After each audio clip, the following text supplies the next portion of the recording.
नमस्कार।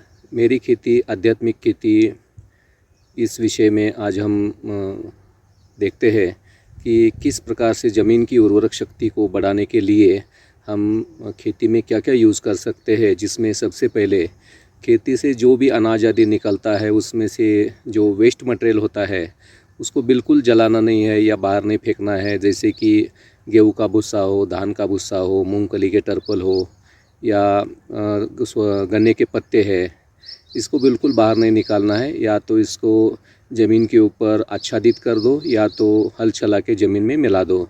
सबसे बेहतर ज़मीन के ऊपर आच्छादन करना, इसका रिज़ल्ट बहुत अच्छा और शक्तिशाली मिलता है। तो देखते हैं हम किस प्रकार से ज़मीन के ऊपर आच्छादन करते हैं। इस अमरूद के बगीचे में आप देख रहे हो कि किस प्रकार से हमने ज़मीन के ऊपर ये गन्ने के पत्तों का मल्चिंग किया है। अगर इस प्रकार से मल्चिंग करते हैं, इसके ऊपर ये ड्रिप बिछा दी है दोनों तरफ से पेड़ के इधर उधर। और ड्रिप बिछाने से इसके ज़मीन के अंदर देखो कम से कम 5 इंच तक हमने मल्चिंग किया है।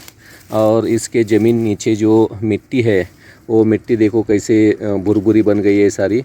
और इसका स्मेल भी बहुत अच्छा आता है। इसमें सारे केंचुए आदि तैयार हो चुके हैं।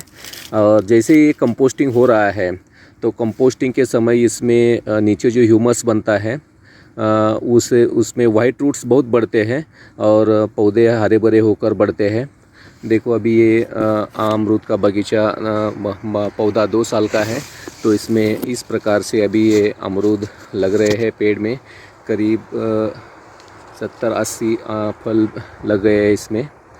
तो इस प्रकार से ज़मीन में मल्चिंग करना बहुत आवश्यक है। मल्चिंग के बिना ऑर्गेनिक खेती संभव ही नहीं है। और हमने इसके बीच में ये तरबूजा का बीच में घर में खाने के लिए पौधे लगाए हैं। तो ये इस प्रकार से अभी तरबूजे भी बड़े हो गए हैं। यहाँ पे ये बेल फैल रहा है और इस प्रकार से यहाँ पे भी देखो ये कितना बड़ा तरबूजा हो गया है, करीब 5 किलो के आसपास। मल्चिंग के ऊपर ये इस प्रकार से रखा है और इस प्रकार से मल्चिंग करना ज़रूरी है। और अगर इस प्रकार से मल्चिंग ये एक विधि है। और दूसरा जो है वो है जो हरी खाद होती है, जिसमें दलहन वाली सारे बीज इकट्ठे करके 1 एकड़ में 20 किलो के आसपास अगर हम बीज बुआई करते हैं, जिसमें मूंग है, उड़द है, चौलाई है, चना है, ज्वार है, धनिया है, सन, डेंचा, ये सारे मिक्स करके बुआई करनी है। और बुआई के बाद 55 से 60 दिन में जब उसको फूल आते हैं तब उसको काट के मल्चिंग करते हैं। तो देखते हैं हमने मिक्स क्रॉप में किस प्रकार से डेंचा की क्रॉप की है। यहाँ पर आप देख रहे हो ये डेंचा की क्रॉप है और गन्ने में इंटर क्रॉप किया है, इसको बीच में डाला है। वैसे तो ये सारा देखो साइड में आप देख रहे हो सभी प्रकार के बड़े बड़े वृक्ष लगाए हैं। आम का है, ये जंगली कवट का है, बाकी सारे लगाए हैं।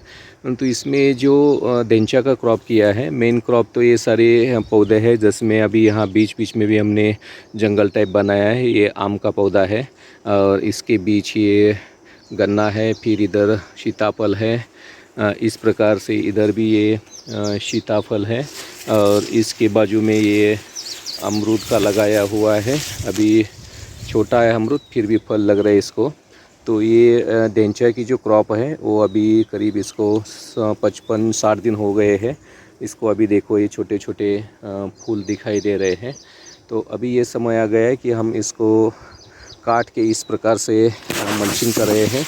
यहाँ पे देखो ये सारा इस प्रकार से मल्चिंग किया है और साइड में ये गन्ना है। इस तरफ आप देख रहे हो ये अमरूद का पौधा है, इधर गन्ना है। दोनों के बीच में हमने इसको ऐसे काट के रखा है। जैसे इसका कंपोस्टिंग होना शुरू हो जाएगा तो ये गन्ने के रूट्स जो है, वाइट रूट्स, यहाँ इसके नीचे आ जाते हैं यहाँ पे। और गन्ने की ग्रोथ बहुत फास्ट होती है और ये जगह पे कंपोस्टिंग होता है तो ज़मीन की उर्वरक शक्ति बहुत बढ़ते हैं। जैव जीवाणुओं की कार्यक्षमता जो है ऊपर के लेवल में आ जाती है और वाइट रूट्स बढ़ते हैं, गन्ने की ग्रोथ बढ़ती है, ज़मीन की उर्वरक शक्ति बढ़ती है और पौधों की प्रतिकार क्षमता भी बढ़ती है। तो ये ऑर्गेनिक फार्मिंग में मल्चिंग का होना बहुत ज़रूरी है। मल्चिंग के बिना ऑर्गेनिक खेती संभव नहीं है।